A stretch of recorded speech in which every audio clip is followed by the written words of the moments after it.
180 not out, we're going strong. 180 not out, the game goes on. 48,390 crores. Let that number sink in. All 12 digits of it. That is the amount that BCCI received for the broadcasting rights of the IPL from Disney Star and Viacom 18 for a 5-year deal. The TV deal, in fact, which was acquired by Disney Star, is worth over 50 crores per match of the IPL. And the digital streaming, in fact, was more than 50 crores per match. However, let us rewind to the 80s and the 90s. Do you know that there was a time when the BCCI did not receive any money for broadcasting the matches of the Indian cricket team, but actually had to pay the Doordarshan, the national broadcaster, a sum running into few lakhs per match to broadcast the matches? You heard me right. Strange as that might sound, but that is the truth. Back then, the only way BCCI would make money was via ticket sales or via the advertisements that were put on the ground. However, then came the year 1990, and this is when the butterfly effect of the chaos theory set into motion. On 11th February 1990, Nelson Mandela was released from the jail after 27 years, effectively marking the beginning of the end of the racist apartheid policies in South Africa. But what does Nelson Mandela have to do with BCCI becoming a global cricketing giant? Well, in 1970, the ICC imposed a moratorium, a ban on South Africa, effectively banning it from playing any international cricket with an ICC team until the apartheid policy are reversed. After Mandela's release in 1990, wheels set into motion to bring back South Africa to the folds of ICC once again. So in 1991, when the South African team finally resumed their international cricketing journey, their first tour was in India. Dr. Ali Bakar, the former captain and then team manager, reached out to the BCCI to ensure that back in his country, people were able to see the match. The BCCI was taken aback at this question because until this point of time, they were paying their broadcasters to broadcast the match. Still, they decided on a sum of $10,000 per match. Ali Bakar's initial offer was, hold your breath, $40,000 per match. An overjoyed BCCI said yes and hasn't looked back ever since. In a time when broadcasting rights and league auctions tend to throw up mind-boggling numbers year after year, it is hard to imagine that cricket was once a cash-strapped sport for most nations. India, and more specifically BCCI, has been a shining example of this massive turnaround. Hello and welcome to a new episode of 180 Not Out podcast. Cricket, as we know today, is a whole different beast than it was a few decades back. I am your host, Raman Raheja, and in today's episode, we talk about how money changed the sport of cricket forever. How much financial security did a sportsman have? But if in today's day and age, it's LLC, it's IPL, you see what BCCI does and all that stuff. So I think at the moment, I'm pretty happy that the kind of facilities what BCCI has generated and created for the new generation, and that's why cricket has become a religion in India. Players के लिए पैसा बहुत important है, क्योंकि आप दुनिया में जितने भी देखो, दुनिया में जितने भी लोग क्रिकेट खेलते हैं, 95% वो लोग पुअर फैमिली से ताल्लुक़ रखते हैं, तो इसलिए उसके साथ उतने पैसे नहीं होते क्रिकेट खेलने के लिए. इसलिए आपको चाहिए कि क्रिकेट में थोड़े पैसे बढ़ाएंगे तो लोग मेहनत करेंगे, एक चांस लेंगे फिर अपने लाइफ के लिए. When T20 came in, the money that was pumped into T20 cricket, you had a lot of guys back home, they'll drop their remarks. You have some past guys that would talk about how we're making money and we're not as good as this and that, and it all happens. But those things never deter me. I always look past them and try to make myself available where I am looking, this is my job and I got to treat it like my job. While the first international cricket match was played in 1844 between the US and the British Empire's Canadian province, cricket as a sport predates this match. While a lot has changed since then, there is one thing that remains common over the centuries: money in the sport. Even in the late 18th century, when cricket matches were played by the elites of the British royalty, money was a part of the game. A record from the year 1735 points out that a match was announced between His Royal Highness the Prince of Wales and the Earl of Middlesex for £1,000 to be played on Bromley Common by 11 of a side. Back in the day, teams used to wager money to play each other, and the winning side gets the money that the losing side has wagered. In fact, by the 1720s, the wealthy would even hire people to play cricket for them, paying them a small sum out of the winning wager. For most of the next century, cricket matches continued to be privately funded by the wealthy and the business-minded with a business interest in their mind. Think of it as a traveling circus if you would. But enough with the past. I don't want to bore you with this history lesson. Let us now look at the modern day game of cricket. In my conversation with the legends of the sport, I did bring this topic up with various cricketers. Tino Best actually told me this story about his uncle, which draws an interesting comparison about the money in cricket back then versus the money in cricket now. Back in the day when my uncle was playing, I remember he used to play a first class game and it was $100. Yeah, $100. Now a guy makes $3 million in 6 weeks playing IPL. Talking about money in cricket, some key moments stand out in the commercialization of the sport. The first big moment in the commercial journey of cricket was in the late 1970s when Australian media mogul Kerry Packer revolutionized the game with World Series cricket. He offered players significantly higher pay, attracting top talent. WSC introduced colored clothing, night matches and other innovations, making cricket more marketable and financially lucrative. Listen to what my friend Vikrant Gupta, senior sports journalist, has to say about Kerry Packer's impact on cricket. Cricket जब शुरू हुई, जो test match पहला हुआ 1877 से, फिर जब भी टेलीवाइज होना शुरू होगा, मुझे लगता है कि एक इंसान जो क्रिकेट को बदल के गया वो है कैरी पैकर. अगर कैरी पैकर ना हुआ होता, वो world series, rebel world series और उसके बाद वो टीवी राइट्स चैनल 9 ने ना लिए होते, आज क्रिकेट जो है वो $1 billion इंडस्ट्री ना होती.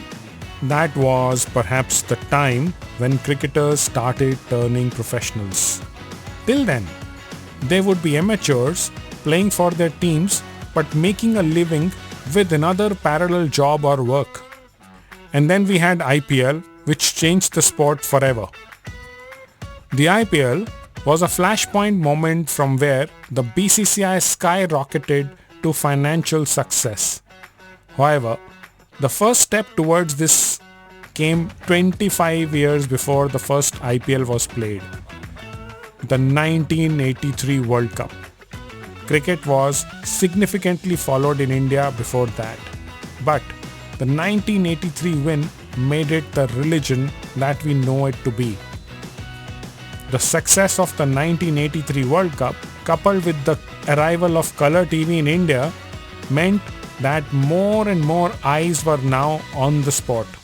Another big boost came a few years later when the 1987 World Cup, the Reliance Cup, was held in India.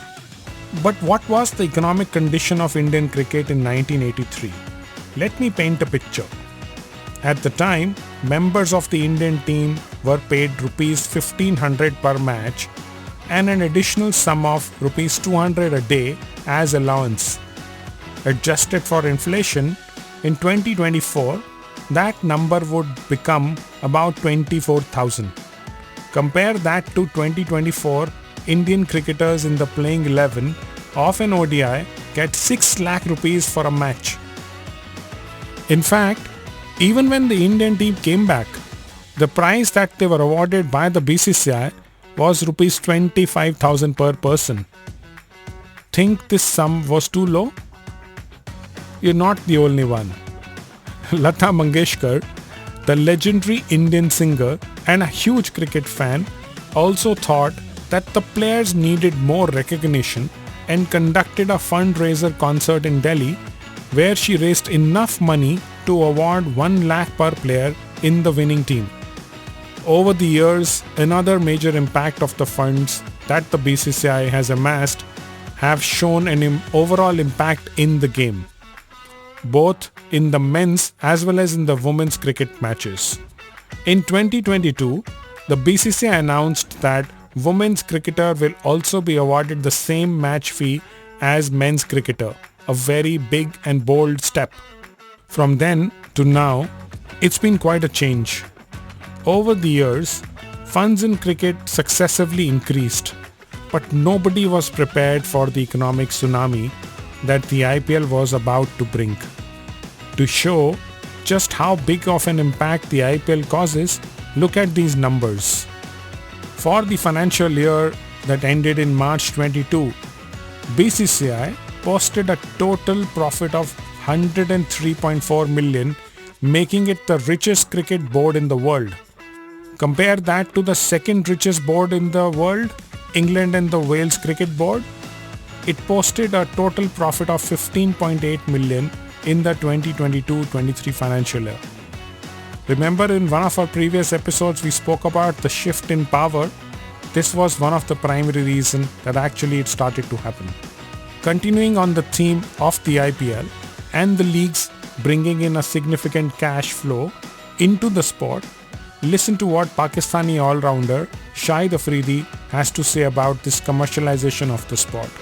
देखिए पैसा आ गया है वक्त के साथ जिस तरह मैं कह रहा हूँ कि चीजें चेंज हुई हैं बिजनेस बन गया क्रिकेट एक बिजनेस बन गया पहले एक स्पोर्ट्स थी अब एक बिजनेस बन चुका है क्रिकेट कमर्शियल बहुत ज्यादा हो गया हर जगह दुनिया में लीग्स हो रही हैं आई थिंक आईपीएल के होने से क्योंकि आईपीएल ने ऑनेस्टली सारी लीग्स की आंखें खोली हैं कि जिस हिसाब से व्हाइट बॉल के अंदर पैसा है इससे पहले काउंटी क्रिकेट में भी पैसा था लेकिन वो फिर लंबा सीजन 6 महीने का सीजन देन रेड बॉल भी इन्वॉल्व थी उसके अंदर उसके साथ साथ फिर मेरे ख्याल में पैसा हर लीग के अंदर क्योंकि कमर्शियल हो गया पैसा आ भी रहा था और दिया भी जा रहा था प्लेयर्स को और जिसकी वजह से प्लेयर्स का इंटरेस्ट अब अगर मुल्क से नहीं भी खेल रहे तो डिफरेंट लीग्स के अंदर अपॉर्चुनिटी मिल जाती है उनको चांसेस मिल जाते हैं जो कि मैं समझता हूं कि एक तरीके से अच्छा भी है लेकिन साथ में ये है कि मुल्क के लिए खेलना वो जो एक अचीवमेंट है वो बहुत बड़ी अचीवमेंट है मुल्क के लिए उस मुल्क को रिप्रेजेंट करना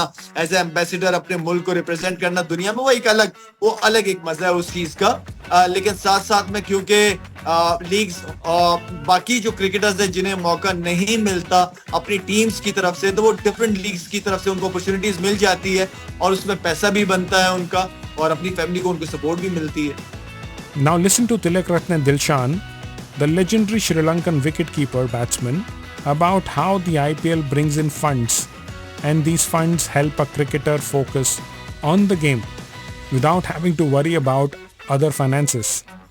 I think I give you one example. When I select to IPL 2008, 2020 cricket, I know a lot of money. Then I don't think for our countries not paying that much money. But that money helped me to keep it other problem side. I focus cricket fully. That advantage, definitely advantage. They can focus fully cricket thing is money. Everyone need money to to survive their lives. The thing is we are doing playing only cricket. We are not doing any other jobs. I think it's good involving money, paying good for players. Then they can keep it all the side work side, then focus for cricket. A lot of youngsters came through India. A lot of youngsters coming through. I think that's good. If you anyone in talent should pay and get the maximum out. Things people are watching. For my view, I think it's best money involved one side, but how they adjust for that money. Some people take money quickly, they finish entire career. But if you invest rightly and focus to cricket, I think it's a good thing. Continuing on this theme of financial security, I talked to Indian spin wizard Harbhajan Singh, who tells me that nowadays, thanks to the leagues, the financial security of cricketers is safe. These leagues have actually helped a lot of cricketer और जिनके पास job नहीं थी वो limited ही लोग थे जो उनके पास रणजी खेलते थे जॉब मिलती थी बट अभी with these leagues you know everyone feels bit secure in their life because they have their financials are sorted. In the same conversation, I asked him if there is now a conflict between playing for the leagues versus playing for the national team. This is what Bhajipa had to tell me. Any player you ask, he'll say कि IPL contract मिले या India, तो वो कहेगा India के लिए खेलना है. और जो कह रहा है कि मैं IPL खेलना है, तो फिर वो मुझे नहीं लगता कि वो सही रास्ते पे जा रहा है. So playing for India is the biggest thing, but of course not everyone can play because 25-30 का ही पूल है. हाँ, और उसमें मतलब आपका लकी होना, सही समय पे ब्रेक मिलना, very difficult. तो कभी कभार ऐसे देखो रोहित शर्मा जैसा talented batsman 11 में नहीं खेला उसको अब जाके मौका मिल रहा था कि वो वर्ल्ड कप जीत सके. यहाँ फिर देखो टेस्ट क्रिकेट की बात करें, when he was about to make his debut, उसका एंकल बेचारे का उस मैच में इंजरी हो गई, उसके बाद उसका टेस्ट डेब्यू 6 साल बाद हुआ यार. So this is how the cricket has gone. मतलब एक के बाद एक बंदा लाइन में लगा हुआ है. So it's not easy to get into the Indian squad, but yes, with thanks to these leagues, IPL हो या बहुत process fast हो गया और सबको मौका मिल रहा है. Everyone is playing. I asked a similar question to Tino Best. Listen to what he had to say about this money versus national pride conflict. I want to try to break it down from this point of view. I think economically, cricket has been amazing, right? When it comes to pride, there's a very, it's very touchy because you still got international cricket going on. You still got guys playing against England, still guys still want to play for West Indies. I think what has happened now is that there are more avenues to be successful. And I think that's good. That's a good thing. You may have a guy that may not be able to make the West Indies team, but he's playing first-class cricket and he goes to a league and he does well. And all of a sudden he's become the highest paid cricketer in the IPL, and now he's about to play for his national team. So I don't think that the national pride is gone and the guys are not passionate because of the money. I think guys have a more of an avenue to be successful, and I think that is very healthy for any sport. It's like the NBA, it's like the NFL. When a guy don't get drafted, he goes and play in the Canadian Football League. When a guy can't make the Premier League in England football, he goes somewhere else and play in India and build his craft. He go to Japan, he go anywhere. So from an economic standpoint, I think sports have evolved, and it's evolved tremendously. The modern day cricketer does get a lot of money compared to the past. However, they also understand their own brand value. Thanks to the leagues that have been coming up all over the world, cricketers of today's day and age can actually pick and choose where they want to play and maintain a specific transit value of their own. Listen to Tino Best explain this. So when it comes to burnout, I think guys can now have the option of saying, I'm going to play in this, I'm going to not play in that. I'm going to play in Big Bash Australia. I'm just going to do CPL and IPL. So you have an opportunity. You got choice, and life is all about choices. If a guy doesn't have a choice, he's not going to grow. So if a guy say, you know what, I'm just going to play 2 leagues this year. I'm going to play 2 leagues, CPL, IPL, and play international cricket. It makes him it raises his intrinsic value. And that's all cricket is about. You don't want to play in every league and burn out. That's being selfish. So you don't want to play Bangladesh, West Indies, Australia, this league, the next league, 100, the blast. That is selfishness. I think the really good cricketers pick and choose the tournaments that they want to play in, because they want to make sure that their intrinsic value is always high. So a guy going to all these other tournaments and he's not doing well, all of a sudden you don't hear about him because he's being greedy. But you're being well played so well that you don't need to be in every pot. As my grandmother say, you don't need to be in everyone's backyard. Just one or two and you're blessed. So that's the good thing about the cricket in the world. The economic standpoint, a guy can make a living by just playing 2 tournaments and he doesn't have to rely just on international cricket and stuff. So the game is going to get stronger and stronger. Talking of brand value, brand endorsements are a big part of cricketers' off-field incomes these days. About this, I spoke to Mohammad Kaif, a legend of the Indian cricket team, about how times were back in the day when he used to play cricket in the 2000s.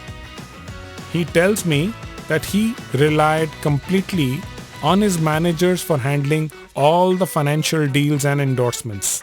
हमारा एक manager थे, वो endorsements लेके आते थे और हमारे लिए था कि यार ये इनका एरिया है, छोड़ दिया कि भाई जो एक लेके आएंगे हम हाँ कर देंगे. और we had no idea about endorsements कैसे अगर वो ऑफर लेके आ रहे हैं तो भाई प्लेयर, मैं इन्वॉल्व कभी नहीं हुआ. मैंने बोला आपका एक्सपर्टीज़ है, आप प्रोफेशनल हो, आप देख लो. तो मैंने कहीं पूछा भी नहीं कि कितना पैसा मिल रहा है, क्या है, कितने दिन देने पड़ेंगे साल में. I had no idea. I actually kept focus on the game, my training, my practice, playing for India. It was always a proud moment every time I walked into the field wearing that India jersey, blue jersey, तिरंगा यहाँ लगा के. It was a proud moment playing with Sachin, all these legends of the game. मेरे लिए वही सब कुछ था, सब कुछ वही था. I didn't care about money, कौन sponsor आ रहा नहीं आ रहा, ये उनका जॉब है. Digressing a little from here, the history of sponsorships in cricket goes far back. In fact, in 1862, Spears and Pond, an Australian catering company, decided to sponsor the English cricket team's tour to Australia, which cost them about $15,000 at the time. The first match took place on the New Year's Day of 1862, and the company recovered all their money in just the first match, attended by over 15,000 viewers.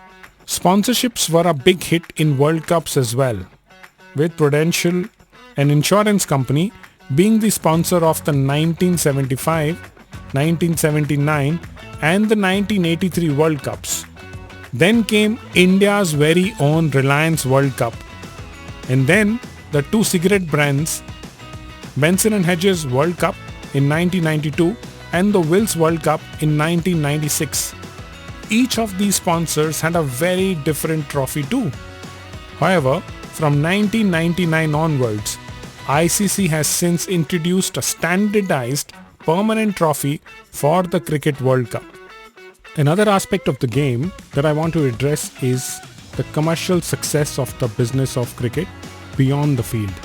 While cricket by itself generates a lot of money, and that is visible in the income of the boards, the infrastructure around cricket, the ad revenues and broadcast rights, the net worth of the players, there is a parallel cricket economy that benefits from the game. Let me begin with the hospitality industry.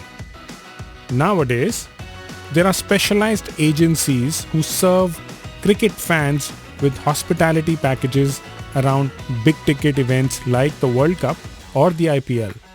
These packages include exclusive experiences and match tickets. Experiences ranging from player meet and greets, photo sessions, dinners, to even skywalk around the top of cricket stadiums during the matches. Wow, that's actually very amazing experience. All these are sold at a very high premium and promote a parallel economy that runs around big cricket events. The craze of cricket has in fact bolstered the general economy of cities that host high-profile events. Just for reference, during the 2023 World Cup, the prices of hotel rooms in Ahmedabad shot up during the India-Pakistan match. Some 5-star properties were reportedly offering rooms at a cost of as high as 2 lakh rupees a night. All hotels, Airbnbs, and even the hostels were full as fans from all over the country and some even outside of the country flocked to watch the match. I'm told by a friend that even some hospital rooms were blocked by fans for staying in the city of Ahmedabad during that time. Similarly, matches that happen in the scenic backdrop of Dharamshala often witness a large number of tourists from Delhi and Punjab arriving there, giving a boost to the city's economy. Cricket gives a boost to the formal as well as the informal economy. People who paint the flag on your faces, hawkers selling snacks, and even the eateries around the stadium benefit from this. Then there is the cricket merchandise. Walk into any stadium where India is playing an international match and you are bound to see splash of blue in the stands. Fans make sure to get India jersey and wear it on the day to support their team. A report from Outlook Business points out that the India jersey sales might have generated revenue as high as 150 crores during the 2023 World Cup.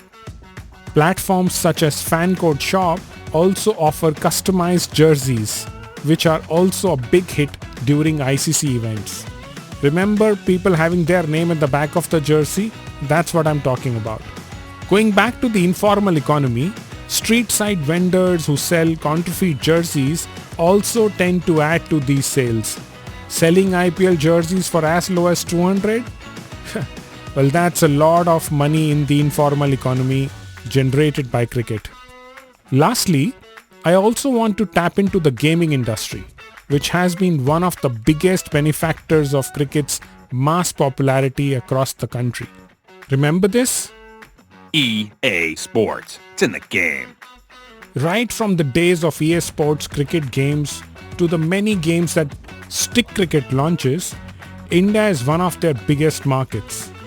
However, a major shift came with the arrival of skill-based fantasy gaming apps. While these apps have been around for quite a while, they have seen massive success in the recent years. Dream 11, the most popular of the lot, was founded as far back as in 2008 and became India's first fantasy gaming unicorn in 2019. The company rose to such heights that is actually the lead sponsor of the Indian national cricket team's jersey. They paid an astronomical sum of about 400 crores for the deal. According to sources, fantasy gaming around cricket itself generated a revenue of about 7,000 crores in 2022, and I expect that it would have crossed 10,000 crores in the last financial year. Just for your interest, a big ticket match in IPL itself generates a revenue of 250 crores on a leading fantasy platform in India, and when India is playing international cricket, these numbers are 150 to 200 crores per match. While any other two leading cricketing nations like Australia, England, Pakistan play amongst themselves, then the revenue is no less than 30 to 40 crores per match. Stakes are getting higher with increasing craze amongst the cricket fans. Coming back to my conversation with Mohammad Kaif, he also tells me that now with the IPL, sometimes it can be little overwhelming, especially for the young players who are suddenly presented with large sums of money. Here is what he had to say. अभी actually थोड़ा सा time change होगा. अभी player के guardian भी हो गए, उनके भाई होगा, उनके पेरेंट्स होंगे, उनके पास अलग अलग से मैनेजर भी होते हैं, वो उनको गाइड करते हैं. तो शायद आजकल दोनों चीज़ देखनी पड़ती है कि भाई स्पॉन्सर आ रहा है तो मैं डीलिंग में इन्वॉल्व हो जाऊँ. जो कि 19-20 साल के लड़का का उसको आप 10 करोड़ रुपए दे दोगे, बोलोगे भाई ये आप संभाल नहीं पाएगा. It's distractions also the same time. तो इट टेक्स अ वाइल. 20 साल में वो संभाल नहीं पाएगा, पर 21, 20, 22, 23 साल में गलती हो जाती है, कहीं उसने रॉन्ग इन्वेस्टमेंट भी कर गए, पैसे चले गए, तो वो गलती से सीखता है। कई लोग को प्रॉपर गाइडेंस मिलती है, तो ये मिक्स बैगेज है, मतलब इसको एग्जैक्टली नहीं मतलब बोलना मुश्किल है, पर हेड सेक्शंस है। इतने पैसे अगर आप किसी को भी दे दोगे कि भाई 1 साल मैंने 1 छक्का मारा IPL में, अगले साल ऑक्शन में मुझे ना मेरे पास सारे जो फ्रेंचाइज के ओनर सारे पीछे बढ़ गए, बिडिंग हो रही, मेरा नाम चल रहा, भाई मेरे लिए सब पीछे। हाँ, तो उसमें क्या होता है, थोड़ा सा उसको संभालना मुश्किल काम है। Another legend of the sport, Syed Kirmani Sahab, a part of the 1983 World Cup winning squad, told me that sometimes players tend to lose their head when funds suddenly come their way.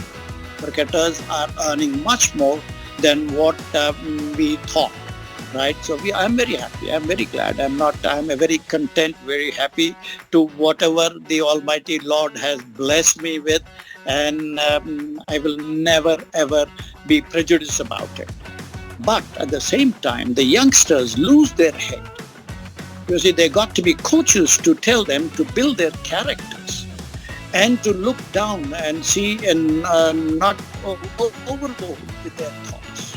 You see, the coaches of today, with due respects,